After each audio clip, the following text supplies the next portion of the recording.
Welcome to Vendetta Sports Media. This is Eight Sided Freaks. We are back after the holiday break, and we are back with a pay-per-view, the final pay-per-view of 2025, the final pay-per-view of pay-per-view with ESPN. And next year we will be on Paramount, a new start time, no pay-per-view. But we'll talk more about that later. For now, we have UFC 323. And we have a pay-per-view on our hands, 2 title fights, 3 solid fights to fill out the main card. None of these that I'm like, oh, this is a bad fight. I wouldn't consider them the quality of like a Morales Brady from a couple weeks ago, but some pretty good fights. Those were some high standards on that last pay-per-view. So good fights on a pay-per-view, a solid 5-fight main card, and some cool prelims. So we've got a lot to talk about. We will lead it off at the main event, Merab Dvalishvili versus Petr Yan, the rematch. This fight happened a couple years ago as a main event of a fight night. Merab was not champ yet, and Merab 50-45'd his way to a victory, broke the record for takedown attempts. Yan broke the record for takedowns defended, but unfortunately for Yan, that's all he did in that fight was defend. There wasn't much offense for Yan. And now a couple years down the line, we have rumors that Yan was hurt. To what extent, we don't really know. So, Anthony, we can swing it over to you first here. What do you make of seeing this rematch between Merab Dvalishvili and Petr Yan with the title on the line? I mean, this is one of the things that has to happen because Merab's been so dominant. He's been kind of running through the division. I feel like, Umar was everyone's pick for like, okay, this deserves a title shot. And then obviously there was the Sean fight and rematch too. And so that was fair. And then obviously Corey got his chance. So I think it's pretty safe to say that Yan is the next one. And a lot of people do consider him the dark horse as well. So overall, I'm pretty excited. I think Merab, this is going for 4 defenses in a year, I believe, right? Yeah.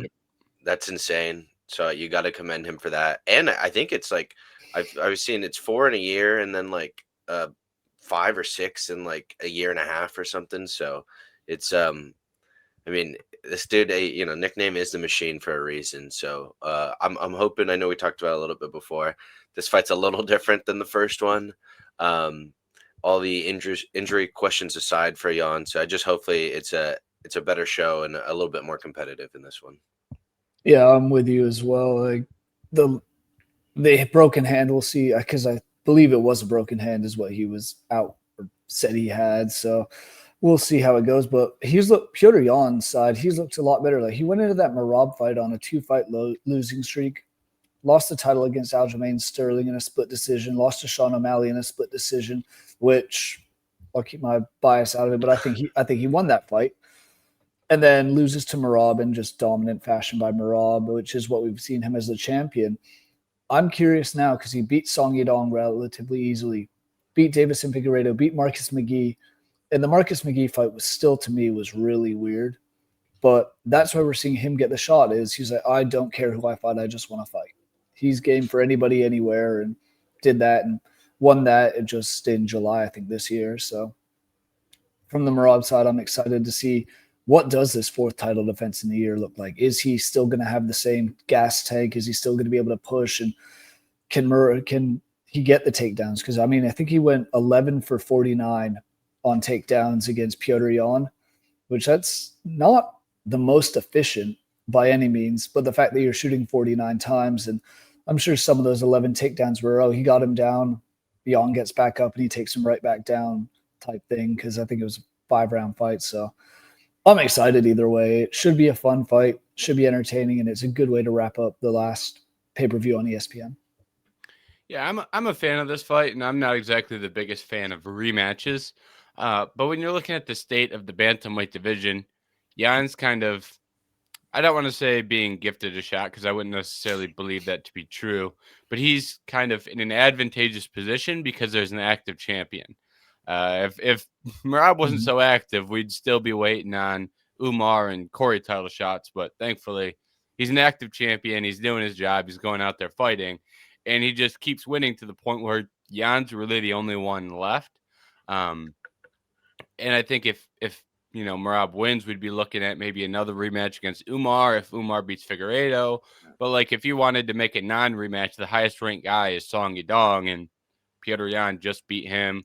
Sandhagen beat him a while ago, so Song Yadong needs to win a big fight to get up there. And to be fair, he does have one against O'Malley, and maybe he beats O'Malley and gets a title shot. But point being, for right now, as long as Merab wants to stay active, Petr Yan's probably the best challenge for him, and a guy he hasn't fought in a few years, which is better than a guy he's fought, 3 months ago, 6 months ago, 9 months ago, and so forth. So I'm excited about this one. And, we talk a lot when we're talking about rematches about how rematches aren't always the same.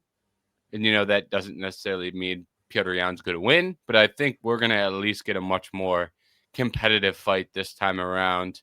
And to be honest, Merab's fights have been trending towards more competitiveness in his recent outings. His fight against Corey was probably his most competitive fight in a while, regardless of what the scorecards say.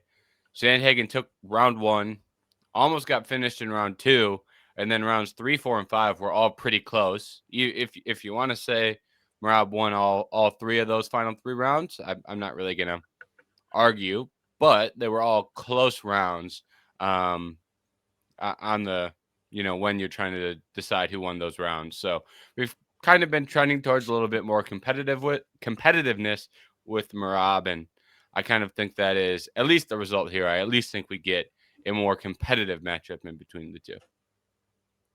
Yeah, I think everyone always talks about Jan striking, his boxing specifically. Like Jerry was saying, I think one of the injuries was that right hand. And I know people were saying, well, he didn't throw it at all during the fight.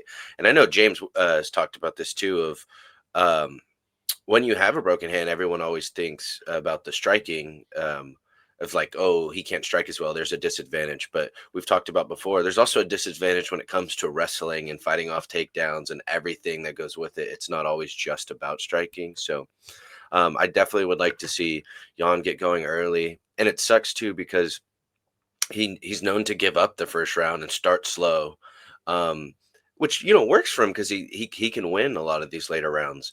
Merab's probably the one person you can't do that with, though, because I don't see how you'd ever beat him round 4 or 5 when he's like fresh as can be. He's probably still spamming 20 takedowns.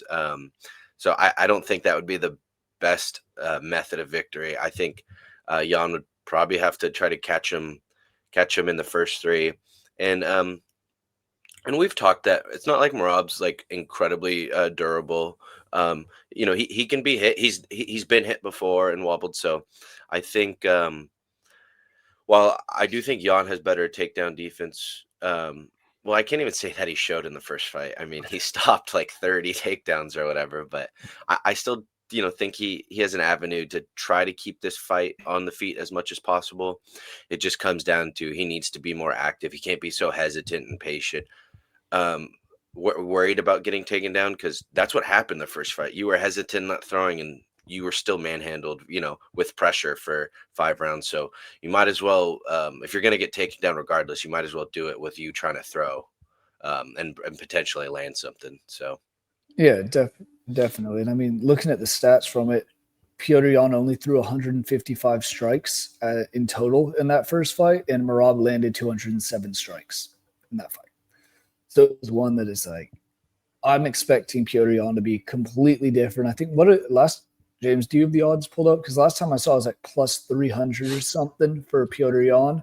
Yeah, and I can give you a readout of the odds here. We've got Merab Dvalishvili minus 500, Petr Yan plus 340. Kind of diabolical, the difference in between those two numbers, but those are the way the sports books are operating nowadays. I think that's crazy because Petr Yan does have a puncher's chance, and he's as talented as anyone in this division. Like I said, I thought he beat Sean O'Malley, who's number 1 ranked guy or number 2 ranked guy in the division, a former champion. Aljo, he would have beat had he not need him in the head. And he's one of the best well-rounded fighters, especially striking wise. And maybe that is something. If he does just stuff the takedowns, keeps it on the feet, I could very easily see him grinding out a decision and winning this, but I don't know if he will or not. Yeah, and I think Petr Yan's grappling defense has really been underrated since that first fight with Merab. Just at one point, he was widely considered a guy with elite defensive grappling, considering his offensive striking.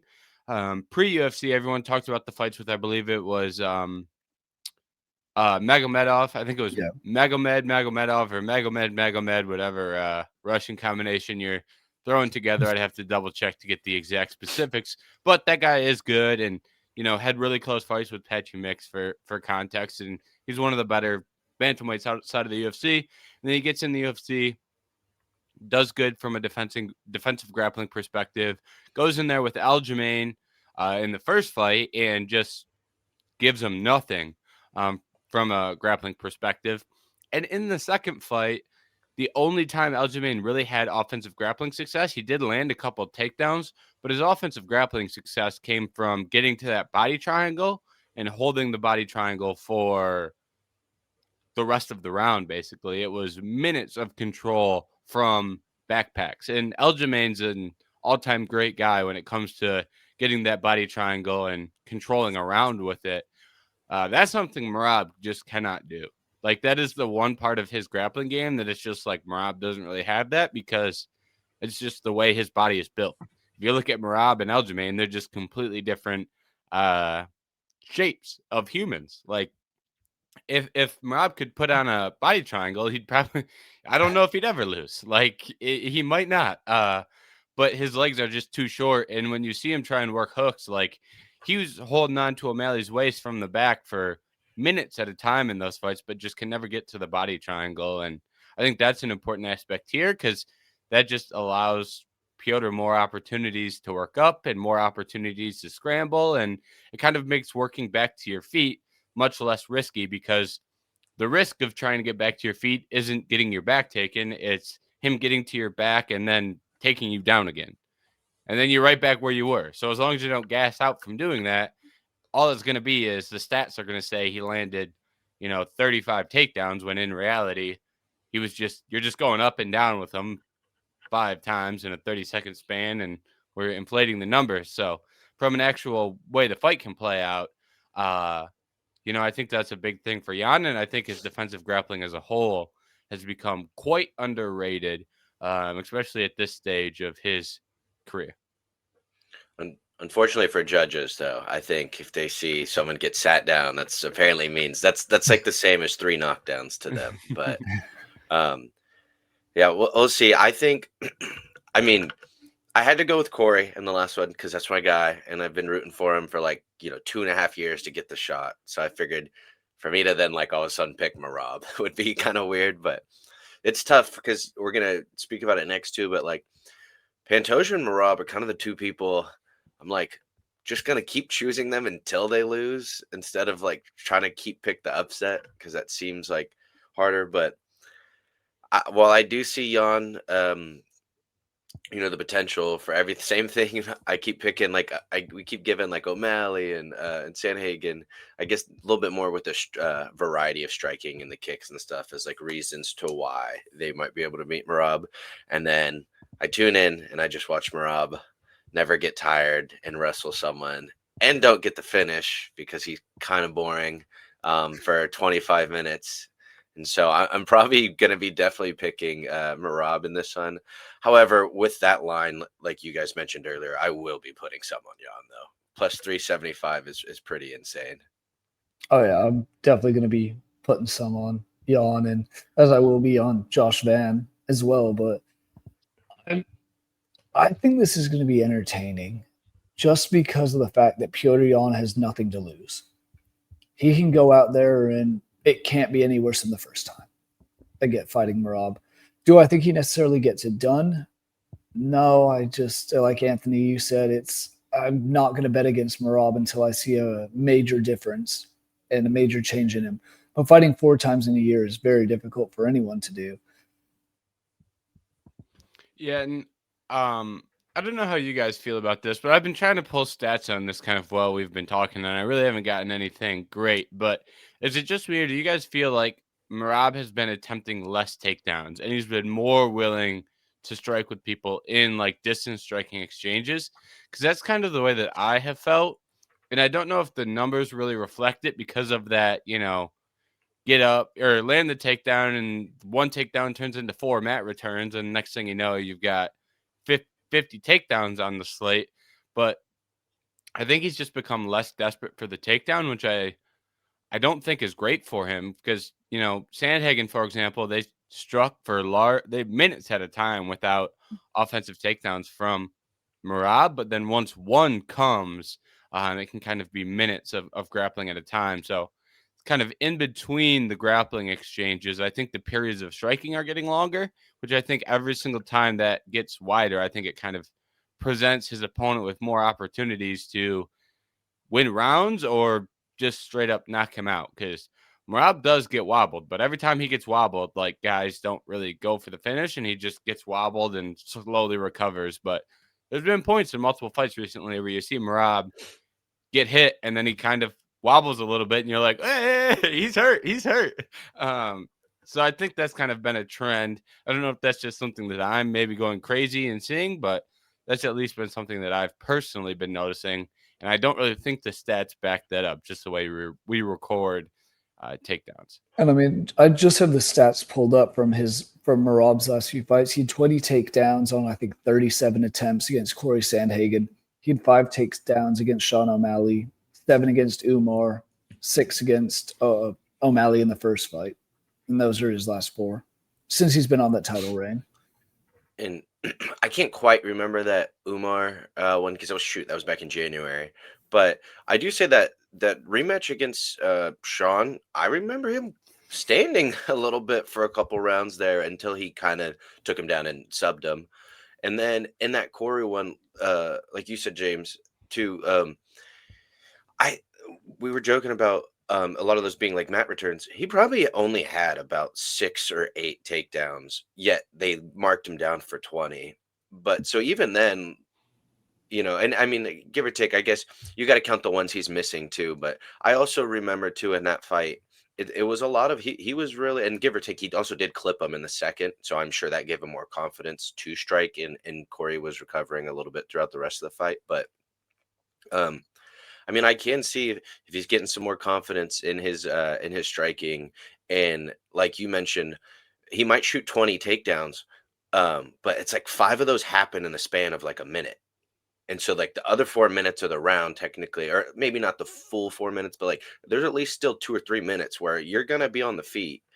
Sometimes it seems like that's at least within the last 2. I don't know if he reverts back to his first strategy against Jan in their first fight, where he's just constant pressure, steamrolling shot after shot.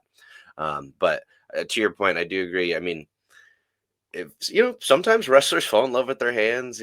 They get some knockdowns, or he hasn't got a knockout because he can't finish anyone. But if he does, I'll commend him for that.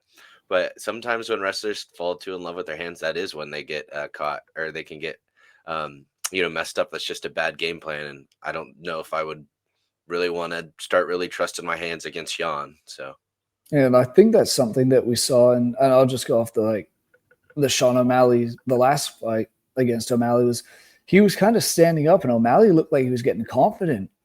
He was landing some good shots. I can't remember if he got a knockdown or not, but he was landing some good shots, and suddenly he just gets shot on and taken down and submitted. And I don't think that's something that Petr will necessarily have to. It necessarily happened to him, but it's something to have in the back of your mind is, oh yeah, he might, because Merab can take shots, as we've been talking about, as both of you have been talking about. It's, can you keep going and keep matching his pace? And then when the takedown does come suddenly out of nowhere, can you defend it and keep him on the feet and keep wearing him down? Now, I think that's something that Petr has a very, very capable chance of doing. Yeah, on the Petr side, the one thing that I don't like for Petr is that he really likes his boxing high guard. He really likes the right here and doing that, and there's nothing really wrong with that. But when you're trying to defend takedowns, that's a long way for the hands to go to get to an underhook or stuff the head, and you kind of really give guys an opportunity to get to the hips before you can react with that. And that's kind of what Merab was doing in the first fight, where he's just throwing some, sloppy boxing, getting Merab or getting Jan to put those hands up just in, just for him to go underneath the hands and attempt to take down. So I'm interested to see if Jan changes that at all, because that'd be a big shift for him just for how he operates defensively. So I'm interested to see if he changes that to try and defend takedowns. But that'd be the one thing that I don't like for Jan from a skills perspective. Otherwise, I think I'm going to take Jan here. And part of the reasoning is because I picked him to be champ to start the year in our episode. And now here we are, and it's December, and he's fighting for the title. So I'm like, oh, well, who am I to shy away from the original pick? But I just think it's going to be far more competitive than the betting line suggests, than their first fight suggests. And I just think that a lot of people have misconceptions about Merab's dominance. Not to say he hasn't been dominant and hasn't had great performances. He has. But I just think that these fights are starting to get a little bit more competitive for him. And I think this is one where that competitiveness can, one thing goes the wrong way against Jan and you've dropped a round, and next thing you know, it's round 2 and he's really flowing. I just think there's pass here for Jan to land enough damage, because I don't know if Jan will get the knockout, but I think Jan can put enough hands on him to do some damage, and maybe he even digs to the body, and maybe that's the thing that gets Merab to slow down is, put some hands to the body. He's got great body kicks, maybe even some knees to the body. I think that could be the undoing here if if Jan can land some big shots, but land big shots to the body, defend a couple takedowns, win a couple of early rounds, because we really have never seen Merab fight from behind. And I know it's kind of counterintuitive to say that Jan needs to win an early round, but maybe he drops 1 and wins 2 and 3, for example. Or I think it's underrated that Merab doesn't really win round 1 that well either, because that was the one where the guys are skill level, they're both operating at top skill level, and that's where he tends to struggle more as well. So he doesn't have the genetic advantage yet of never getting tired. Yeah, that hasn't kicked in yet. So those rounds are a little bit more competitive. So maybe this is the one where Jan takes that first round. So I think I'm going to take Jan here. And he's a guy who I've always liked. I've always thought he was great. And here we are in a title fight. And he's also the younger fighter here, and I think there's a lot of miles on the tires for Merab at this, as we talked about earlier, this not only 12-month span, but 2-year span. So I'll be taking Jan. Maybe I'll regret it come Saturday night, but for right now, Petr Yan is going to be my pick. All right. Anything from either of you guys to add before we swing over to the co-main? Not really, but go ahead, Anthony. I do like to pick because, Merab has to lose eventually. All these champions, when you fight enough elite talent. And the last little outside pieces, maybe we'll see. Maybe it's never been done before for a reason, but maybe 4 weight cuts in a year too. Just might be a little taxing. And to your point, if every fight keeps getting more competitive, it's not. There's some outside reasons to why Jan could also have a little bit of advantage, but we'll see if the machine, it doesn't matter. We'll see. Yep. Yeah, and we'll see if his chin holds up after 4 fights this year. Yep. All right, co-main event time. This one is one that I might be more pumped about this one than the main event. And that's probably a lot of people's take as well. Alexandre Pantoja versus Joshua Van. Josh Van, at one point in time, was a young prospect who felt like every single time he was on the prelims, we'd take a minute of the episode to go, hey, Josh Van is fighting this weekend. This guy's going to be good. And then that happened just like it every month, every 2 months. And next thing you know, here we are, Josh Van fighting for a UFC title, which I didn't really see it coming to start the year, but you can't argue that it is deserved. He's got an opportunity to take out Alexandre Pantoja, who is racking up title defenses at 125. I believe he's at 4 He's either at 3 or 4 for his current run. I believe it is 4. It's 4. 4 against good fighters as well. He's got some, the Kai Asakura title defense may not be aging well, but the Morenos, the Roy Valls, the Kai Kara-Francis, he has some good names on that resume, and I think a win over Josh Van would be another good one, considering you're now taking out a new generation of fighter. So this is a massive one for the flyweight division, because Pantoja's building out a pretty impressive legacy, and Josh Van has an opportunity to win the belt at age 24 and become one of the youngest champions of all time, and that would set him up to, build out his own legacy. So I think this one is not only going to be good from the X's and O's, but it's going to be great from a legacy carving perspective as well. Jerry, we can swing it over to you first on this one. What do you make of Alexandre Pantoja versus Joshua Van? I'm pumped. I think that's the easiest way to put it. And I just want to say one thing, like we've just been talking about Merab. This is his 4th fight this year. This is also Joshua Van's 4th fight this year. Difference is one of them's 34 and one of them, as you said, James, is 24. So I don't think we're going to see the slight issues that we kind of hinted Merab might have. Not saying that he's necessarily going to have those issues. We know he's a machine and all that. But I think Joshua Van's going to have a fresh gas tank because he hasn't fought since June as well. And he looked damn good against Brandon Royval, which is the same guy that Pantoja first defended his belt against. And he looked good against him. So I'm pumped for this fight. And I think Joshua Van's very, very deserving of a title shot. Yeah, I agree. I think this is the best fight on the card. I think you get the title defense. Same with Merab. How Pantoja's also been kind of running this division, been dominant, but I find him more entertaining too. I think he's been in his fair share of firefights, with some control time or wrestling to flip the script in like maybe rounds 4 or 5. But then he's also gone out there and just had a pretty clean sub and got some people out of there. So I think this one, and then that's on the A side. The B side, Van's maybe the most entertaining fighter in that division right now, with all the hype around him and such. And Jerry, to your point, arguably probably had fight of the year with Royval back in June.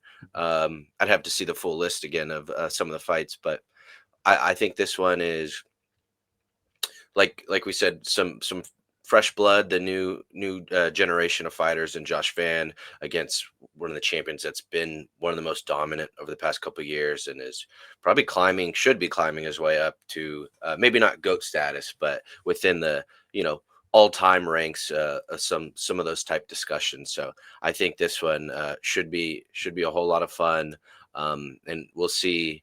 Like I'm sure we'll get into is what that wrestling and takedown defense is going to look like from Van, because statistically right now it's among the best, I think, in the entire UFC, but especially for sure at that division. However, Pantoja is a dominant champion for a reason. So sometimes we'll see if that wrestling defense holds up. Yeah, this is a great fight, and to me this feels a little bit like Unstoppable Force versus Immovable Object, because both these guys are riding as hot as you can go as far as the UFC is concerned. Pantoja doing it at a little bit of a higher level, but when you go out there as, what Josh Van did against Brandon Royval, that is as impressive as it gets to me. 3 rounds of just absolute scrapping. He took that on short notice, and anytime you're going into a Royval fight and embracing the chaos that can be a Royval fight and embracing the pace that can be accomplished in a Royval fight and coming out on top like that, it to me is just about as impressive as it gets. And Josh Van has all the talent in the world from an offensive perspective. I love his boxing. Pantoja, all the talent in the world from a grappling perspective. One of the best pure BJJ guys in the UFC, in my opinion. His back take and rear naked choke is on the short list for best in the history of the sport. I don't know if it is the best, but we'll just say top 5 to be diplomatic for the moment, but it is up there. So, and then conversely, both guys is, quote unquote weaker realms with Van's defensive grappling. He's had success. It hasn't at every point, at every stop, it hasn't been, picture perfect or, stuff like that, but he's been effective enough with it. And Pantoja, for as much as he gets hit and for as much as you think he's going to gas out in every single fight, he doesn't get knocked out, and he wins late rounds despite how tired he looks. Both guys managing to find success in their weaker realms, I think, is what makes this really interesting, because one of these guys is going to have to capitalize where the other struggles. And to this point, neither guy has really shown that they're going to stop having success or struggle to a point where it's going to result in a loss. So I'm really interested to see how it ends up panning out. And to me, that's why this is an outstanding fight. The betting odds at the moment have it lined with Alexandre Pantoja as a minus 265 favorite, with the comeback on Joshua Van at plus 200. How do you guys end up seeing this fight going, or what are some things that you were looking at for when this fight actually does start to play out? Anthony, we can swing it over to you first for that one.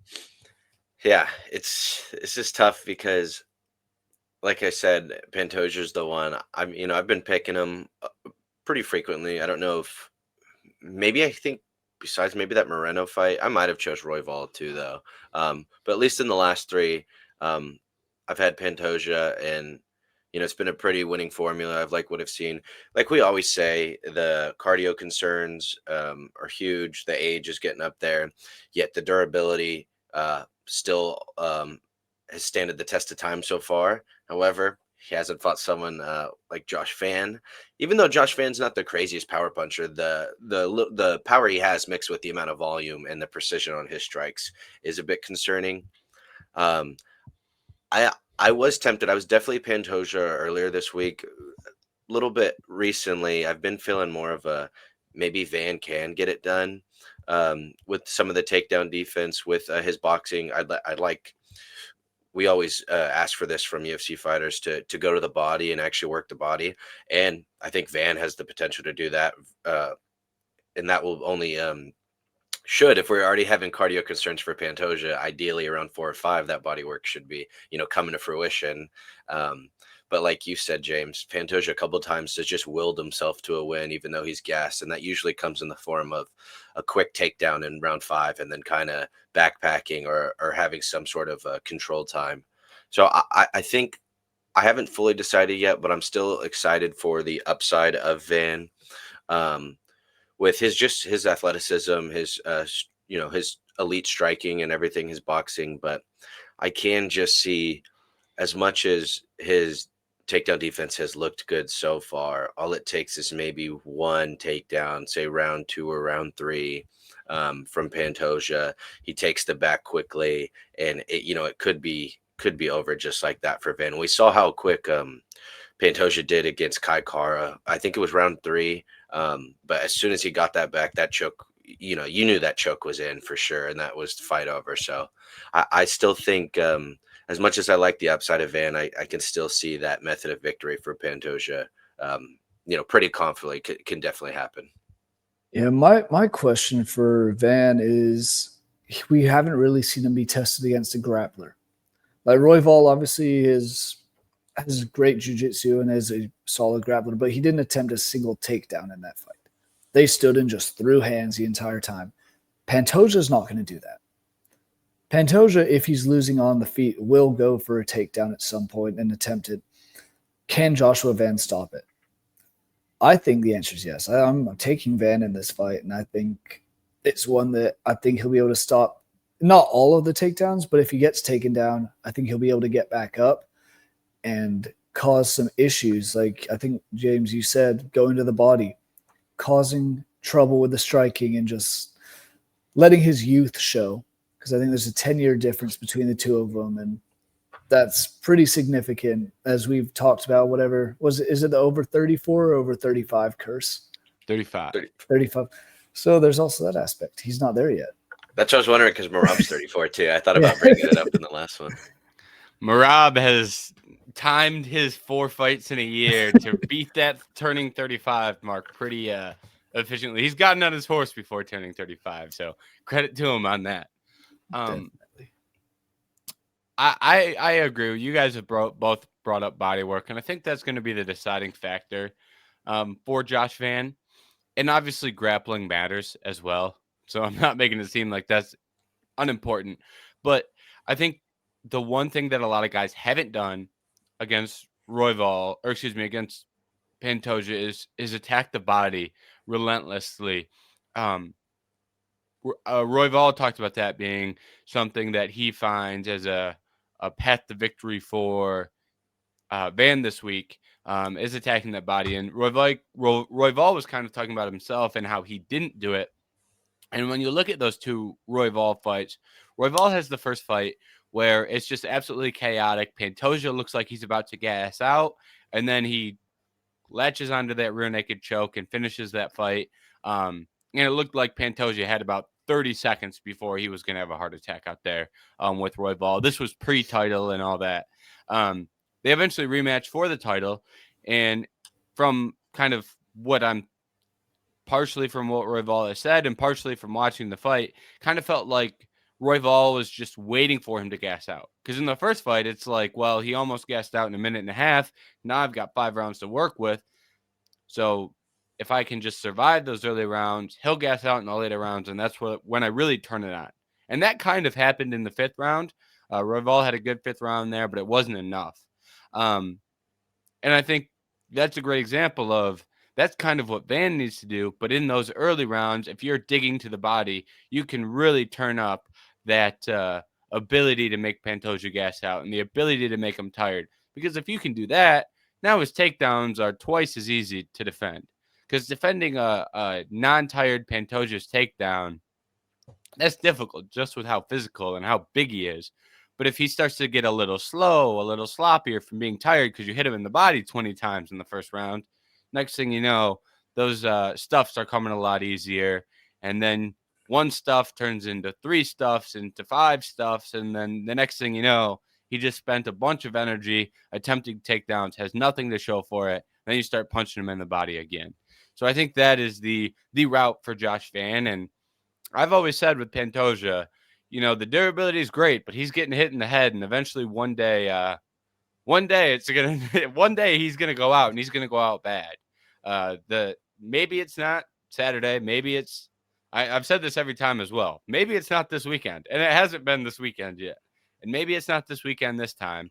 But one of these days, Pantoja is going to go out bad. So maybe he doesn't even need to dig to the body. Maybe he lands a clean hook or a clean straight, and we see Pantoja drop in a manner that we haven't expected before. So I think that's on the cards as well. But I see Ross to victory here for Van. It reminds me of the of Korean Zombie a little bit, just the forward pressure fighting style, kind of wanting to be the aggressor. But once that chin is cracked or gone, it's that style. It's kind of tough to keep up when you don't have that durability on your side. So I agree with everything you guys said. Who knows? I might switch to Van by like Friday or whatever, or Saturday before we make our picks. But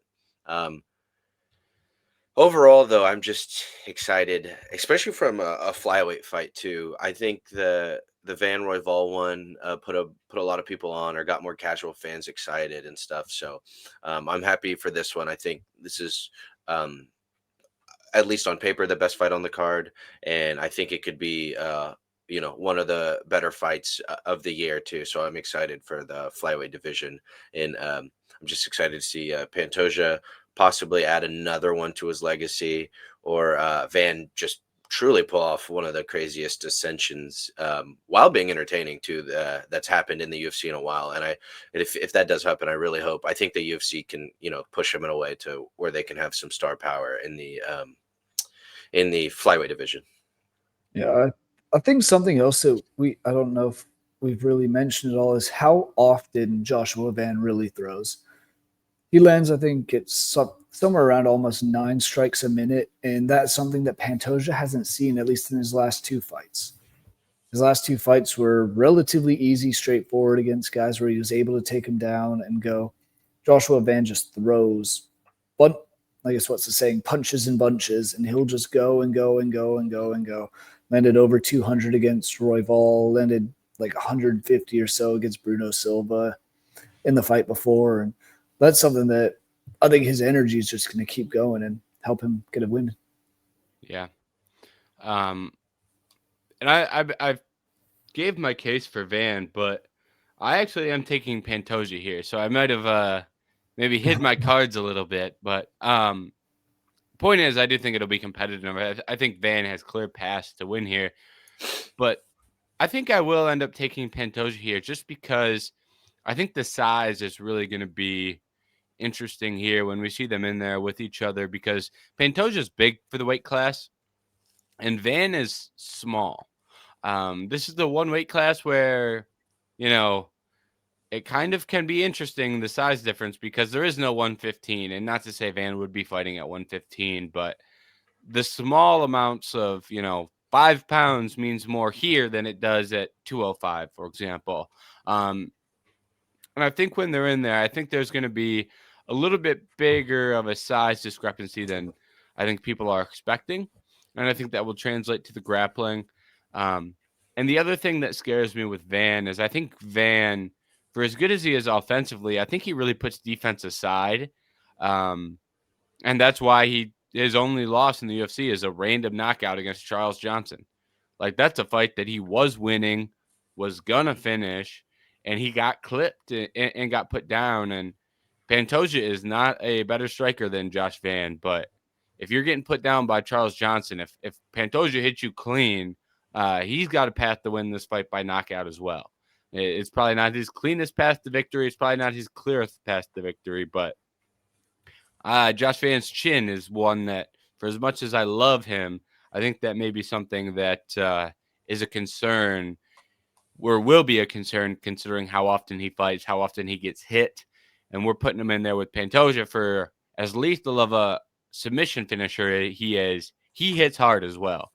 He really cracked Moreno in there, and he's cracked some other guys. So I don't think his striking output is out of the question. So I think Van will be a champion, but I just don't think it will be this week that Van is a champion. I think he'll have to fight someone other than Pantoja in a year or so, or 2 years, or whenever that is. But I just think right now it's a little early for him, and I think the older guy gets another title defense to his belt and doesn't disintegrate in there on me this weekend. He disintegrates against someone else in 6 months or so. I will say that knockout loss to Charles Johnson, he was 22. Yeah. Which that's also insane, the fact that he was fighting that young. And now, I guess really it was just like he just fought just before his 23rd. Now he's just turned 24. But what a rise for the kid, and for him to come up this fast from fighting in the early prelims to a title shot. Mm-hmm. I want to say, because I heard too, like he only started training wrestling 6 months before his first debut fight too. So, but that I do like that one last point too, that just in general, to take everything else away, Pantoja is about as veteran as it can be. And when we're talking about Van and his age, sure, he has some some fights already there as a 24-year-old, but to championship fight, if something starts going a little wrong, or you're not executing the game plan as much, I do think Pantoja has that veteran pedigree where he's seen about everything, what can happen in that octagon. So that does would give me a little bit more confidence in him to pull one out. Yep. Last thing I'll say about this fight is I do have high hopes from an entertainment perspective. I think this one has pretty good chances to be one that we look back on, and when we do our end of the year awards, one that we, at least I think Van and Royval might already have fight of the year locked up, at least in my opinion. I won't spoil my selection yet, but I'll just say that they would have to do some work, but I'll say that this one is one that could be one that we look back on and say it's a top 5 fight of the year. Maybe it doesn't win fight of the year, but I think this is one that could be madness for 5 rounds. All right. Let's take it down to the not co-main event, featured bout. We have another flyweight fight. Flyweights and bantamweights all over the top of this card. What do you know? It's a good fight card as well. But we have Brandon Moreno versus Tatsuro Taira, another veteran versus prospect. Moreno isn't quite as old as some other veterans, and Taira's still on the young side, but not, we're not sending out a 21-year-old this weekend, but still veteran versus prospect. And this one, high stakes in the flyweight division. I think it's kind of up in the air who would challenge for the title next, but I'll just say the winner of this is going to have their name in the conversation at a bare minimum. Jerry, it's your turn to lead us off here. What do you make of this flyweight matchup between Brandon Moreno and Tatsuro Taira? I'm curious to see how Tatsuro Taira does on a big stage. Because he only has what? I guess he's got almost half a dozen or a little over that fights in the UFC. He fought Brandon Royval, and it was really close. But I think Brandon Moreno, even though he also lost a split decision, is, in my mind, a little bit better than Brandon Royval overall. And he's been at the top of the game. He's been a champion multiple times, just over that kind of period with Figueiredo. But can he get it done against the younger guy again? And does he still have that in him in the fight? And the urge and motivation. Beat Amir Albazi, beat Steve Erceg last time out, and I don't rate either of those two that high. And that comes after losses to Royval and Pantoja. Is he still hungry to go back for the belt, or is he kind of just here for a paycheck? I hope not, because I still think Moreno he's one of my favorite flyweights. Obviously, I've talked about him a bunch. I think he's better than almost every flyweight as well. Maybe Van excluded. That one would scare me with Moreno's age a little bit and chin, but I think he's better than most. But he's also, besides Van, Tatsuro Taira, I think, has been like my next favorite prospect. I would assume with most people, those are probably their two favorite prospects. But I think he's a really incredible talent. I think Royval just said too, after Royval beat him, Jerry, like you mentioned, in that super close fight. But he had said this kid's going to be a champion one day. It'll take time a little bit. So I mean, he could already see the talent level too, sharing the octagon with them. So overall, I think this is probably the next maybe most fun veteran prospect matchup you could make outside of maybe Pantoja and Van. So I think this is another one, a great, hopefully should be entertaining fight. And I think, that's back-to-back heaters from the flyweight division.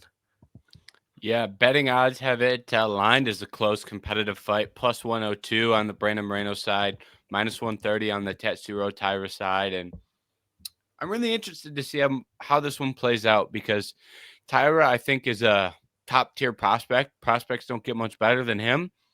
But at the same time, I think there's things that it's like, I'd like Taira to clean this up, or, especially on the offensive striking side of things, I'd like the takedowns to get a little more efficient.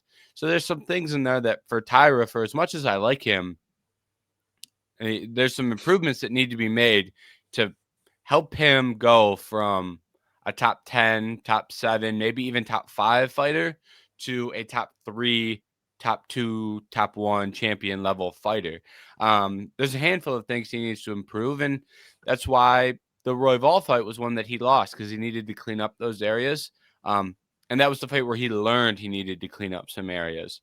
And I'm interested to see what are the improvements like against Moreno, because Moreno's a guy that I think we all hold in high regard. And, we all have said very positive things about Moreno in the past. And I don't look at Moreno and go, oh, this is just another old veteran who is on his way out of the sport. Like, he's still good.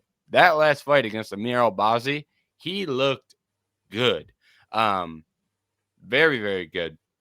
And that's also, Amir Albazi and Tatsuro Taira, not exactly the same type of grappler, but both primary grapplers going out there with the hopes of grappling. And Moreno is just a really hard guy to grapple. So if Taira can go out there and find grappling success, he would be up there with like Davison Figueiredo and Alexandre Pantoja as the guys who could grapple Brandon Moreno, and that's an accomplishment in itself. So I think will be very telling for where Taira sits in his current point in his career. Yeah, and I mean, it's one that if he wants a title fight, he needs to win this fight. You have to prove yourself against the top dogs, and the top dogs have been Pantoja, Royval, and Moreno and I guess Figueiredo for the last 5-6 years. Already lost to Royval. He needs this win to have any movement up towards an actual title shot. Yeah, I think one of the reasons I just like Moreno is because I think he's really well rounded, and I think kind of like James, I think Moreno, even though he's a little older, sometimes he gets in flow states where everything's clicking, where he's, landing head, body, and to the legs. His striking's looking good. He's managing distance well. He can eat a shot too, which helps a little bit. And then that pairs right in with, he can even mix in some wrestling to help with his striking. I think he has good defensive wrestling. Sometimes it actually looks like he has power too, every once in a while. Normally that's kind of an issue with him, as good as his striking is. But then there's other times where stuff isn't connecting as well. And even though he's well-rounded, he can do anything, he's not excelling at anything. And like I mentioned, with that lack of power, it's kind of tough to win fights, as is the flyweight division, though, a little bit with the lack of power. But I think, he's been out wrestled before. That Royval drop was kind of the bad one recently. But besides that, his only losses recently, like you said, Jerry, in the last 5 or 6 years, were to Pantoja and to Figgy, I believe, and well, now even we can include, and to Royval. Yeah. And those are the top dogs. And I always go to this, or do we think Tatsuro Taira is on their level? Because when he gets matched up with someone like an Urseg or an Albazi or Kai Kara, those have all been wins. So it just kind of depends. I don't see them on that level, so I always tend to go Moreno. But as he gets older, and I do like the pure prospect status and some of the talent of Tatsuro Taira. So maybe this is the one to finally kind of chip away and finally be the younger guy that beats Moreno. Yeah, I think there's a chance. I think for Taira to win this fight, I think he's kind of got to steal it. I think he's kind of got to have some opportunistic takedowns and spend a lot of time on the back. Because if he gets to the back here, he'll be able to control, I think. But, Moreno's a guy who fought Figueiredo, 4 times? Pantoja. We'll just count the one recent one because that's really, when you're going into this fight, in theory, his experience over those 5 fights in the last 5 years, spent a lot of time working on defending the back and not getting the back taken in that period of time. So if that, I think, is going to be the thing for this fight, because I think Taira is a good grappler with really good takedowns, but his back takes and rear naked chokes are where he really, really excels. And for as much as I'd like to say Taira can go out there and take the back and steal 2 of 3 rounds, maybe he does that. But Pantoja versus Moreno, the most recent fight, I think, like I said earlier, Pantoja's a top 5 all time in back takes and rear naked chokes. And he took Moreno's back, but he did not get the rear naked choke. And it wasn't like he was taking the back for, extremely long periods. He wasn't taking the back once. Every time he grappled, it wasn't a back take for him. Because Royval you may be able to take, Moreno. When you take Moreno down, you can take him down, but man, he is tricky. He's got a lot of tricks to get up. He's got a lot of tricks from different positions. He works back to his feet. He finds a way up or finds reversals. He's just such a tricky guy that I tend to think that he's not going to give up rounds. At least 2 rounds. Maybe he gives up a round, but I'm just going to take the bet that he doesn't give up 2 rounds or get rear naked choked. That's going to be the bet that I take. And I think that if they're striking, Taira's got a good 1-2 and can hit hard, but the level of boxing is very different. So I think Moreno would kind of box circles around him and land some kicks in there if they do end up striking. So I'm just going to bet that Moreno's defensive grappling is the deciding factor here. Yeah, I mean, we've seen how powerful his kicks are, especially in that Kai Kara France fight where he just hit him in the gut and it was over. So if you can't defend that Tatsuro Taira or can't defend the actual high-level boxing and stand-up game and need to rely on the ground game, you're going to be in trouble because, as you've said, Moreno does have strong ground game, and that's part of the reason I'm taking him is he's well-rounded in every single aspect. Yeah, I I love Moreno's head kicks. To your point, Jerry, I wish he would throw the body kick more. It's extremely effective when Moreno does throw it. The other thing I do like, I don't know how much clinch we'll be working with in this one too, but I do like Tatsuro Taira's clinch knees. Knees. I mean, I'm sure he throws to the body too, but he's flexible enough to get that to the head. So he usually, some knees to the head too. But I'm probably going Moreno, or I am going Moreno. But I was going to say I find it interesting too that I was just checking, James, when you're saying talking about stealing a round and maybe it's a 3-round fight. I think this is Moreno's first 3-round fight since 2020. So I would just also kind of curious to see. I mean, we've seen Moreno go 5 rounds and stuff pretty convincingly, so I'm not worried about the gas tank or anything. But I'm just wondering now what that looks like, knowing he doesn't have to go 5. What the strikes thrown or what he decides to do in 3 rounds, knowing he has gas left over for sure. So maybe how much does he push it? Just be curious to see that, because, like I said, that's been 5 years since we've seen him fight a 3-rounder. Yeah, and his last 3-round fight finished just before the end of the first round when he knocked out Brandon Royval. Oh, that was the shoulder injury, shoulder separation. Yeah. I think you bring up the clinch, Anthony, and I find that really interesting because I think the one undoing for Moreno could be every time he's in the pocket looking to throw a combination, you've got Tatsuro Taira just trying to go clinch and blasting him with knees. I think that may kind of present some issues for how often Moreno can really unload with his hands, and he may be kind of relegated to 1s and 2s and kicks from distance. But to add on to the point about the kicks for Moreno, he hit Amir Albazi with, he kind of cut an angle, and then I think it was the lead head kick, which is a really tricky one to throw and really tricky one to see coming if you can cut an angle and kind of get a guy circling into it. He caught Amir had the hand up, but he ran right into the head kick, and it was pretty good stuff. So that is a good weapon from Moreno that I do like, and doesn't throw that often, but when he does throw it, it's like, oh, hey, that was tricky. I like that. All right, moving down the card, we have once again another veteran versus prospect matchup. Henry Cejudo, Olympic gold medalist, 2-division champion, 38 years old. Payton Talbott, young prospect. Don't know his age off the top of my head, unfortunately. 27. 27. It's a big difference in age. Henry Cejudo also 5'4", Payton Talbott 5'10". Big difference in height here. Big difference in experience and accomplishment as well, favoring the Cejudo side. The betting odds have it. Henry Cejudo plus 215.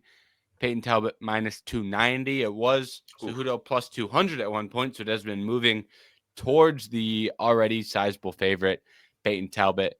Anthony, I think it's your turn to lead us off here. What do you make of Payton Talbott and Henry Cejudo?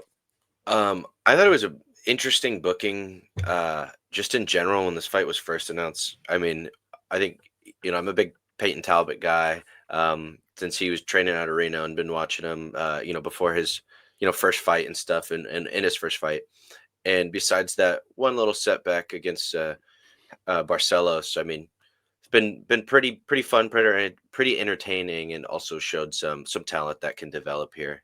It's weird that they gave him like the oldest fighter, maybe should be retired, maybe is about to retire after this fight, but I guess still could be a tricky vet who's a gold medalist in wrestling and everything like that. So it's also weird because they just gave him like a prospect also on his level in that last fight, and then he got past that, and then now they're giving him like the oldest guy. So I mean, but with some accolades too. So I don't know if this is supposed to be a bit of a setup to try to push him finally, but wasn't the fight I would love to see. But regardless, I still think it's a good one.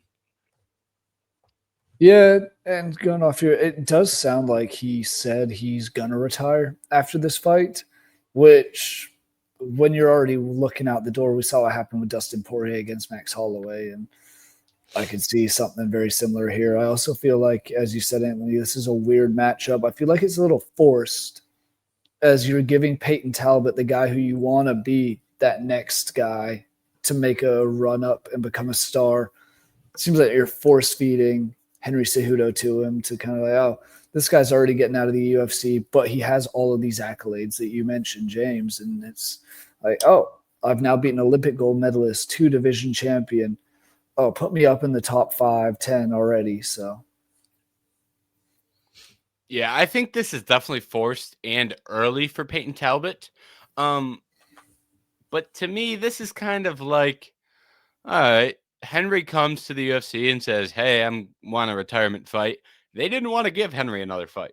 They were tired of the Henry Cejudo experience after the Song Yadong fight that people really hated. And I think I was on the more generous side of that one, where I didn't hate that fight. I was kind of entertained by that fight. And I think I'm on a pretty small island with that one. I know there weren't very many people sharing that opinion, but I think the masses generally dislike that fight. And I think the UFC hates dealing with Henry Cejudo. I think they're tired of the gimmick. He retired as a champion, came back, just caused a bunch of circus, basically, is what he's done since returning. And he hasn't won a fight since he's returned. And the UFC is probably paying him a decent chunk of money, I would assume. So I think they're probably tired of the Henry Cejudo experience. And then Henry comes to them and says, hey, I'm retiring. And then they were like, well, let's give him a guy who can just beat the shit out of him. Because it really doesn't make sense when you look at it from Talbott's perspective, like lost to Barcelos, bounced back in the win column against the prospect, and then just randomly gets Cejudo, who's ranked top 10. Makes a lot more sense when you look at the inverse and go, man, they're really giving Cejudo the boot here. They really want him gone and gone bad. So I think that's the kind of logic behind the matchmaking, which does create a weird matchup, but I think that is the reason it's being made. Yeah, and was that Song Yadong fight the one where Henry got poked in the eye and then just kind of quit on the stool? Yeah. Oh, yeah. And Herzog made sure and they had to do that weird round. Yeah, exactly. Yeah, to get a right. So it could be counted as like a win or loss instead of a no contest or something. Yeah, interesting, huh? Just Jason still hasn't reffed a fight, huh? He took it for the first time ever, a multi-week vacation. But hey, what do I know? I just noticed things. That's all. Yeah. Fair enough. Rumor is he will be officiating this weekend, but if he's not, guess who will notice? I will. Yeah. Yeah. Oh, I was just gonna say too, real quick, that because we've talked about I think we've all said that we could see some potential for Talbott, but we've laid out the specific trajectory or fights that should happen, and I do think. I forgot Cejudo's still ranked, so this is a big jump if he wins this fight. Like, is it what? Oh, is he already smack dab with like some of the killers now? But I think too for Cejudo, I mean that Barcelos, you really saw that Talbott needs to work on his defensive wrestling, and then needs to work on specifically getting up off the ground or cage walking or something. He was kind of manhandled in there, so there is some wrestling upside for Henry in this one. But yeah, to your point, I do think the striking, the athleticism, everything should be too quick. He has a good little bag, a diversity of strikes he can put on Henry. Also, yeah, with the size advantage. So I do have Talbott in this one. And I did just want to say, though, I do think Henry's king of cringe, very annoying. UFC's probably tired of dealing with him because he wanted fighter pay. He wanted more money, and he was champion, probably deserved it. They were also going to fold that division, and look at now. And we were just talking about probably the 2 best fights on this card. The things we're most excited are flyweight fights. So while I would also prefer not seeing Henry be annoying and cringe every fight week, I do think, the UFC still just terribly ran. So it's going to make for a fun pay-per-view. Yeah, I will say I do think Henry has been a net positive to the sport as much as, you can. There's a million things I can say about Henry. I can pull up some old Dan Hooker tweets and we can all have a good laugh and at Henry's expense. But I do think he has seriously been a net positive for the UFC. But at 38, it's kind of over now. A win here would put Talbott. Cejudo is currently 10th. So the rankings are number 7, Ayman Zahabi. Wow. Just doesn't that feel wrong? Yeah. Regardless. Then we go into Cheeto, Mario Bautista, David Martinez, Rob Font, Vinicius Oliveira, Kyler Phillips, Marcus McGee. So some of those names in there are big names in the bantamweight division, but that division is kind of weird when you're looking at that 10 to 15 spot to where Payton Talbott's name I don't think would look too out of place amongst like a David Martinez. Like if David Martinez can be there, so can Payton Talbott. With all due respect to David If Talbott Martinez. can swing a Cejudo into a Cheeto Vera 2-win streak, like God, good for him. That's about the easiest 2 fights you can get back to back, probably with all those rankings. And that's probably what they're going to give to him. The UFC seems to love Payton Talbott, wants him to be a superstar. I will just add here that I originally was going to take Cejudo because Talbot got out grappled by Barcelos, and I was like, well, you can get out grappled by an Olympic gold medalist. But then I rewatched the Felipe Lima fight, and I was like, oh God, he got way better at defensive grappling. Like it looked like and the thing about Talbot is he's so athletic. He's a top 3%, top 2% athlete amongst UFC fighters that he can just make massive improvements in between fights. Unlike most guys just aren't athletic enough to improve skills, but he is, so good for him. And he did a lot of good things, and he pairs his length and athleticism well with defensive grappling. That's something that he kind of unlocked a little bit in that Lima fight from a defensive grappling perspective that was not always there for him in some previous fights. He looked a little bit more stiff and trying to be technical. His grappling looked a lot more flowy, while still doing some good things, incorporated the athleticism. And he's 6 inches taller. Like, to me, this is going to end up being similar to Morales, Sean Brady, where it's like Cejudo just won't be able to get inside. And then maybe Cejudo doesn't go out in the first round like Brady did. But I think it's going to become Talbot teeing off on him pretty bad before he eventually goes out. I think he gets knocked out at some point. I just don't think it'll be a first round flattening. I think it'll be the pace kind of slowly rolls downhill for Cejudo, and it is eventually a finished loss for him. So I went into this thinking Cejudo was going to be the play, but it is definitely Talbot. Agreed. All right, last fight on the main card, Jan Blachowicz versus Bogdan Guskov. Continuing with the trend for this card, which I didn't really realize was such a strong trend until I read out every single matchup and thought, holy shit, this guy's old. And he's fighting a guy who's not dirt old. Jan Blachowicz, last fight, fought Carlos Ulberg in a return from double shoulder surgery. He's now 42. Bogdan Guskov has just been finishing guys in the UFC, and I believe he's 33 or 31, early 30s. What was it, Jay? 33. 33. Yeah. So, Anthony, I think it's your turn to lead us off here. Jan Blachowicz versus Bogdan Guskov. Do not care. Why do we have to go to light heavyweight? No. I wish we kept lighter weight classes, but I will say Jan, I thought he was going to be done. Like we said, I felt like we've already seen his prime. And he was coming off double shoulder surgeries. And then kind of surprised me against Carlos Ulberg. So either Ulberg's ass, which I think he's not that good too, but he's annoying. But or Jan still got it a little bit. So, and then I haven't paid too much. I've seen, he's been knocking people out. Bogdan, that is. But also it's Zach Pauga, Ryan Spann, and Nikita Krylov, who I think also just got starched by. You're saying that's not the cream of the crop? Oh, You're saying that's not a generational run? I think if any, and they try to give him Johnny Walker too. I saw in the meantime between those fights, but I think Ryan Spann is. I have my own issues with Ryan Spann in the way he can get knocked out and such, but overall, I'm curious. Maybe someone finally puts Jan Blachowicz out to pasture, but we know his chin is phenomenal. Everything very durable.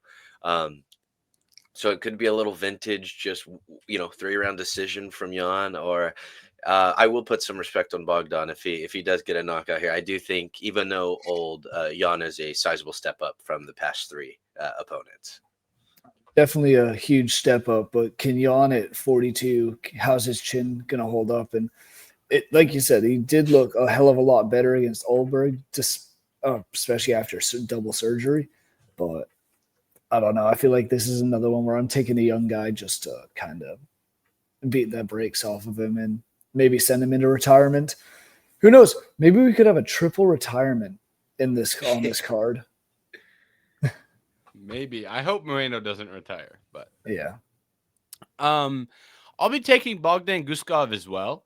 I don't think Jan Blachowicz is as bad as I thought he was. He looked far better than I thought he was going to against Oldberg. Still lost, but looked better than I thought he was going to. But his offensive striking capabilities are greatly diminished. His game now is kind of like walk forward slowly, can't really move laterally, and can throw big hooks. Before, he was like kind of nimble, feint, hit you with some body kicks. Not that he's bad, and like he's still opportunistic and still lands punches, but still throws leg kicks well. But like the extras of his game that added another layer of skill that let him beat Izzy and let him beat Reyes. Some of those extra cool things are gone, and now it's just old man walking at you. And he's fighting like a young guy who's quick and moves his feet. So I think he's going to be kind of marching forward, and then Guskov will just like circle off the octagon and be like, all right, keep marching forward at me. And then he'll circle again. And then eventually he's just going to stop moving backwards, plant his feet, and throw a counter, and Jan will disintegrate because he's 42 years old. So that's kind of how I see this fight going. But I do think Jan is better than a lot of people give him credit for. I just think the movement and speed and age are all going to be pretty important things in a fist fight. So, well, to your point, who'd have thought that? Yeah, exactly. I just say, well, to your point, now that he's lost all those like tertiary things or even secondary things that made Jan so special, like when he was in his prime, now he's just a normal light heavyweight. So now he's quite literally just your average light heavyweight now. But I do think the one thing I did want to say, and you just brought up, is I do think the leg kicks are there. I do like the Jan. I always thought he had a decent kicking game for a light heavyweight, especially when he rips to the body, that Dominic Reyes fight. But I also like his leg kicks too, and I think that could be a little method for something here against Guskov. But more than likely, yeah, I'll probably take Guskov. All right, let's hit some final thoughts here for UFC 323.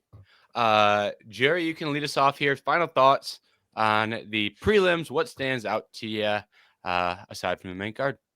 24 fights, 24 finishes. Whether he knocks someone out or gets his ass knocked out, Terrence McKinney fights were always amazing, and I would stand on that. Yeah. You never know if he's going to go and do something wild and get the guy in 7 seconds, or if he's going to do a 3-minute fight and be on his ass out cold. And Chris Duncan, the perfect dance partner for that style. Yes, he is. Because, I mean, he's got 16 fights and 12 of them have been finishes as well. So love that fight. I think it's just going to be pure chaos. Also, like the Ivo Aslan and Iwo Barnowinski, because that fight just better than I would have done on that one. Fight just seems interesting. And this Barnowinski got a knockout on the Contender Series. He's 6-0 with 6 finishes, and Aslan is not the best, but also he's been around enough that maybe he can cause some issues and make this a very entertaining fight. But it's going to be another one that I could see a finish coming because Ivo Aslan has 14 knockouts. I'll say, yeah, I do like Chris Duncan. He's been impressing me as of on this win streak he's on. So the Terrence McKinney's a little interesting, but yeah, like you said, this one, if it goes more than one round, then Terrence McKinney's going to lose. So that's fun. One of the ones I'll pick first, or let me go first on the prelims. I think the Nazim Sadikov versus Farazim, kind of a banger. I like Faraz a lot, and he's been having a tough go at it. He's been fighting a lot of who's who for the non-top 15, maybe around that 25 to 15 range. So, and I think this is another one where I think they're both skilled. So that should be a good one.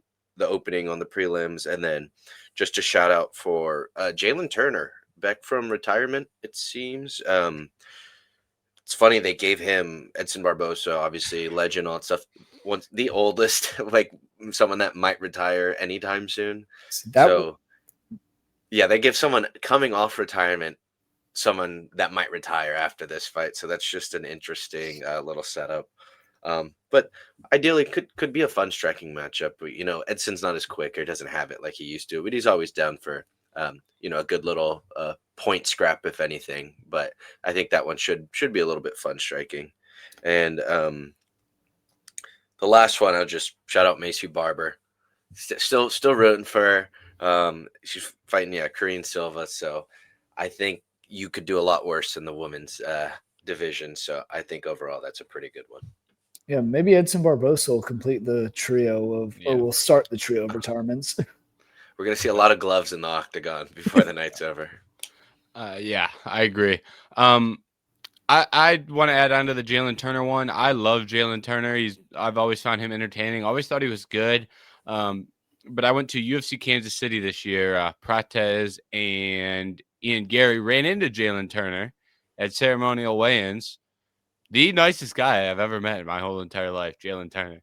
Really? We got pictures with them, and he he told us thank you for taking pictures with them, and it was like, what a guy. Yeah, it was like, no, thank you, man. So maybe the time off helps. Yeah, very cool guy, Jalen Turner. So I'll be rooting for him. Seemed like a cool guy. Aside from that, a sneaky retirement: Marvin Vettori versus Bruno Ferreira. Maybe the guy who needs to retire most out of everybody, Marvin Vettori, because man, he gets hit in the head a lot. But also, I don't know what the hell is going to happen in this fight. Like, this is about as stupid as it gets. Marvin Vettori, notorious brick for a head. Bruno Ferreira, notorious brick for hands. So I'm interested to see which aspect of that wins out. So I'll be locked in for that one. And I like the other fights that you guys threw out there as well. Last one I've got Mansour Abdul-Malik versus Antonio Tricoli. Mansour Abdul-Malik, one of the best prospects in the UFC. Anton Tricoli, one of the worst fighters I've ever seen compete in the UFC. Mansour Abdul-Malik likes to stand there and wait until this fancy point in time that we call the over 1.5 before he starts hitting guys. I don't know why he would do that, but magically when the clock hits 2 minutes and 30 seconds in the second round, he suddenly starts throwing punches and kicks. So I'm interested to see if he melts this guy in 30 seconds or if he melts him 10 seconds after the over 1.5 hits. Or maybe we get the magical, 2.5 minutes left in the entire fight. Maybe we go over 2.5 this time and finish him right in that sweet spot. So interested to see the Mansour Abdul-Malik. We'll call it game plan this week. Depends how much money he wants to make is what I'm getting. Allegedly. Especially as a minus 1,300 favorite in one book. Yeah. He's done it so many times that you'd think if he's minus 1,300, you'd think the under 1.5 would be massively juiced, but it's not. And I wonder why. Why. The way I'm looking at it on this one, under 1.5, minus 240, over 1.5, plus 160. Not bad. Not bad at all. That over's looking mighty tasty. But if that was like Bo Nickel and he was a minus 1,300 favorite, the number would be like minus, 500 that it's under 1.5. So the books have caught on. And once again, not saying anything officially, just noticing things. That's all I do is notice. All right, that's everything I've got for UFC 323. So we're going to close the show down today. Go ahead, Jay. I had one more fight that I'm just curious to see because Manuel Torres, and it's the featured prelim. Manuel Torres has kind of been on a tear after he was on a big winning streak when he came into the UFC, lost to Ignacio Bahamondes, and then knocked out the Crimson Chin Drew Dober. And going up against, Grant Dawson, who has his entertaining fights in his own right at times and has a solid chin and has some decent grappling. So I'm just curious how this one's gonna play out. You might be the first person I've ever heard say Grant Dawson in entertaining in the same sentence, but That's fair. I mean, I guess he's got a lot of finishes. So that's it. I thought there was some grappling going on between him and Diego Ferreira. That I also don't remember that fight. So for maybe a time could have been. Yeah, I also think I just only know Manuel Torres from James's correct fraud pick against Bahamondes. Yeah. But that's the only time I've gotten him correct is it's a fraud selection. I've picked him other times as fraud selections, like Dober, and then he wins. So I think he's just a big, dumb fraud who hits really hard, and he gets to fight you can hit Grant Dawson once, and he, by the green, barely touched Grant Dawson, and it was a wrap for him. So might just happen again here. Yeah. All right. We're going to do some quick reactions to UFC 324 and UFC 325 before we get out of here. A couple of title fights. We will start with Justin Gaethje versus Paddy Pimblett for the interim lightweight title. Jerry, you're shaking your head, so I'll let you lead it off. Oh, it's so stupid. What the hell are we doing? Why the hell is Paddy Pimblett getting a title shot off? And as you know on this show, I support the English guys, but why the hell is Paddy Pimblett getting a title shot after beating Michael Chandler? But I guess with that being said, Gaethje's done that. Dustin Poirier did that. Charles Oliveira did that. I also don't know why Michael Chandler's still in the UFC, but I think this fight is so stupid, especially when you got Arman Sarukian, who just finished Dan Hooker in his last fight. Yeah. Also, Islam got a title shot off of Bobby Green, I think. So that is true. But yeah, I agree. I think this fight should have been done months ago. Like they should have already fought. This was the clear one. We've been saying that this was kind of a title eliminator. This was Paddy's perfect step up. Gaethje was playing hardball. So it sucks that it has to happen now and it's for the belt because it is screwing over Arman. But to be fair, I thought Islam should have fought Arman again. I know Arman pulled out and then he could have fought Ilya. Islam moved up a weight class and now Ilya probably should fight Arman as well. So hopefully Paddy and Arman, or not Paddy, if Paddy wins, obviously, but one of them will get a title shot. Preferably both, unless maybe Arman is the boogeyman, but we'll see. I hate this as well. Firstly, because we call it an interim title when it's really just let's see who can get knocked the hell out by Ilya Topuria. That's really what we're doing here. And we're fighting for the right to get knocked out. Doesn't exactly lead me to be too excited about you having a gold belt around your waist. Scousers don't get knocked out, though. Oh. Yeah. They do when they fight the Matador. They will. So I don't really like it in that regard. And then if we talk about who should be fighting for the title, I would say Arman is the number one contender. I would say Max Holloway is more deserving than both these guys. Max Holloway just beat one of the two. Are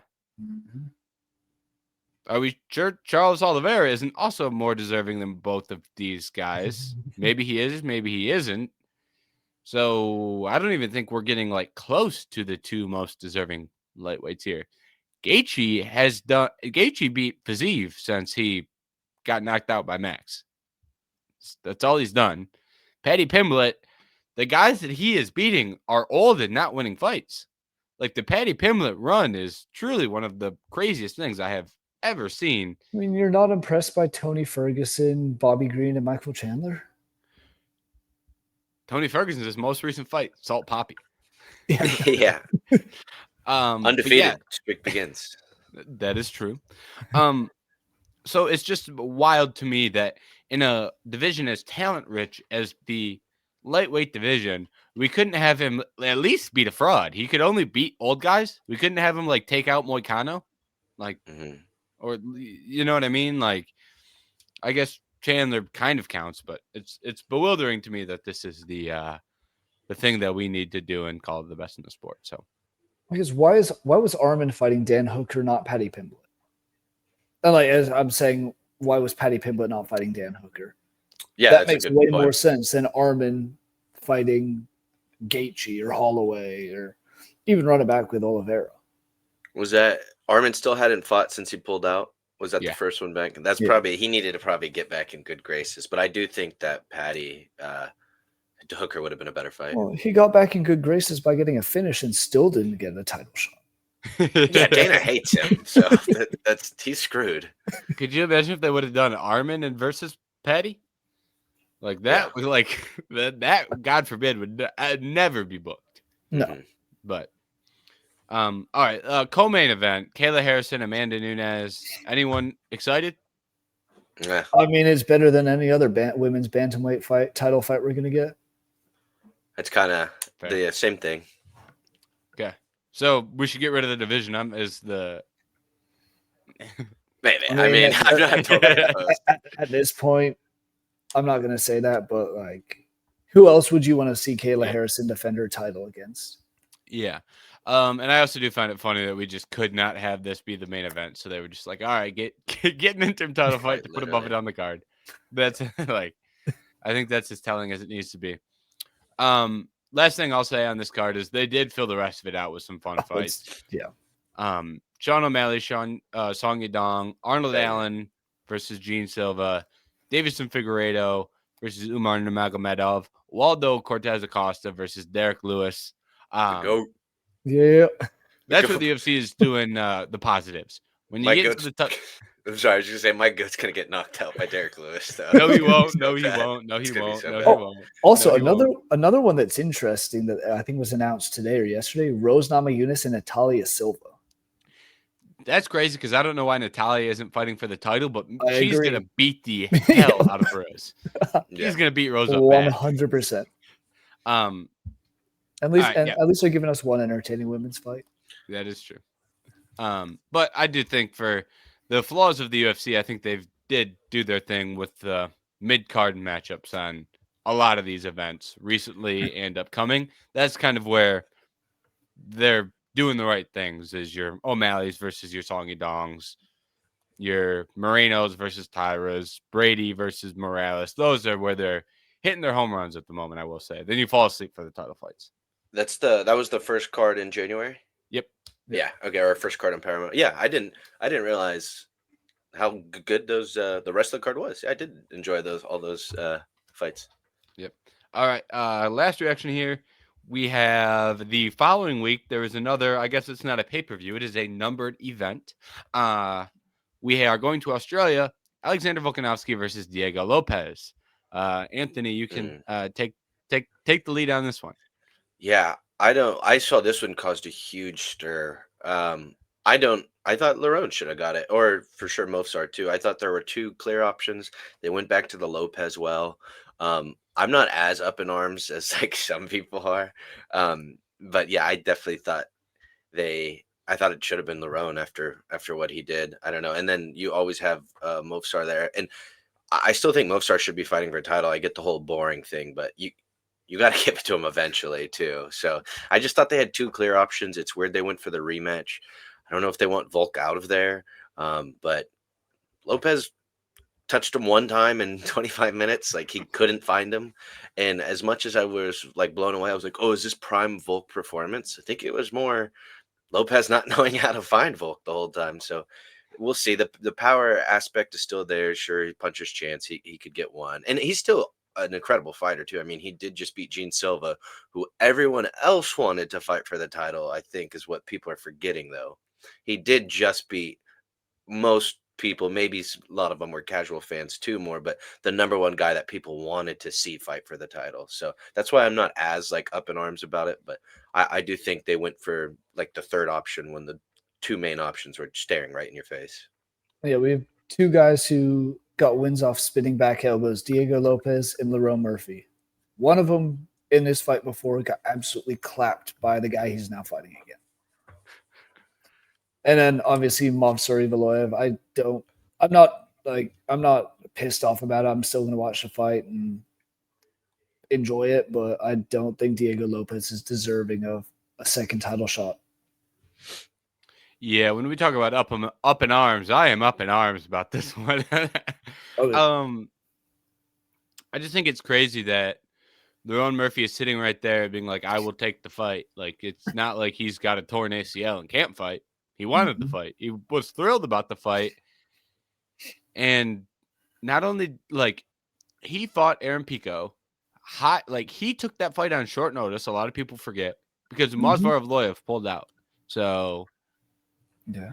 now you're I above did forget. Movsar because you took the fight that he pulled out of, and then you knocked the guy out with the spinning elbow in said fight, and that'll probably be my knockout of the year if I had to make a pick right now without looking. So I think it's absolutely insane. I think Murphy versus Volkanovski is a fight that I just assumed we were getting, and it's one that I was pretty thrilled about. I thought that was going to be a great fight from a technical standpoint. Very interested. Murphy, very contrasting skills to Lopez from a striking aspect. Made a whole different matchup and one that I was really intrigued about. Now, I have also been the guy who's been sitting here being like, I don't care if we fuck over Movsar Evloev. So I'm not going to get too upset about that because I have said every chance I get, like, I don't give a fuck about that guy. We can screw him over all we want. But it would have made a lot of logical sense. If we want to screw Movsar out of a title fight, we can have Lerone fight for the title, have Diego fight Movsar Evloev. Diego wins. Now there's no argument he deserves another title fight. And we really screw Movsar and tell him he needs 10 more fights to get a title fight. And then if Movsar wins, we just have to swallow the pill and give him a title fight. At that point, it's like, all right, we'll take our medicine, give him the title fight, get on with our day. But I think this featherweight division is one that I find very entertaining with a lot of great fighters and a lot of great potential matchups. And I think this is a big fumble of what we could have seen. Oh, most definitely. And I'm still waiting for the Diego Lopez and Yair Rodriguez fight. Yeah. And they could have done that in the meantime, too. They could have made that the co-main, even. Or who knows what they'll actually do. And I'm curious to see how the fight booking and all that goes for numbered events going forward and fight nights going forward now that they are on Paramount Plus. It's not a pay-per-view sort of process.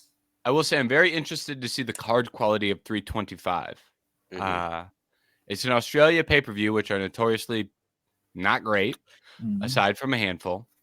And then it's like, is this going to be kind of structured with like a fight night with a title fight on the top, and we can call it UFC 325 because we don't have to charge a pay-per-view for it?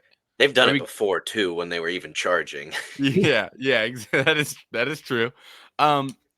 Is Taira Tuivasa going to be the co-main event? I'm just really interested to see how this one kind of shakes out. So I'm interested to see that. And 9 p.m. Eastern, I am pumped about that. That is the start time. So yeah, I will say that's the only other. I think there's only 2 other fights I've seen somewhat announced, not even fully signed, but announced for it, and it's Tuivasa and Tyson Teixeira. Someone's going to get knocked out either way, so that'll be fun. But the other one was Cody Brundage. Why is Cody Brundage on a goddamn numbered event? Still. The other one, Jacob Malkoun and Torres Finney. So I didn't see that one. Our current evidence for what this card is going to look like is going to be shit. So because the one thing I saw, Strickland versus Fluffy was offered, and they both wanted, like they were both like, yeah, we'll both do that fight. And then they were like, it's in Australia, and they were both like, okay, we don't want that fight. Let's just do it like in the States. Fair, honestly. So, but I'm saying like that would have been a fight. You put that on there, I'm like, oh, okay. There's some names. I like that. But then they both didn't want to do it, so it's like, yeesh. We need whatever happens in that fight. 5 rounds. No 3-round BS with that one. 5 rounds. I agree. Yep. So, all right, let's close it down there. Thank you to everyone for tuning in to 8 Sided Freaks, our preview of UFC 323. We'll have the preview up with all of our official predictions that will be up later in the week. Maybe I'll get to best bets. I haven't made a best bets post in months, so no promises. Absolutely no promises. We will see. But thank you for tuning in this week. Make sure to like and subscribe to the podcast. We'll be back next week recapping the action. We will see you then.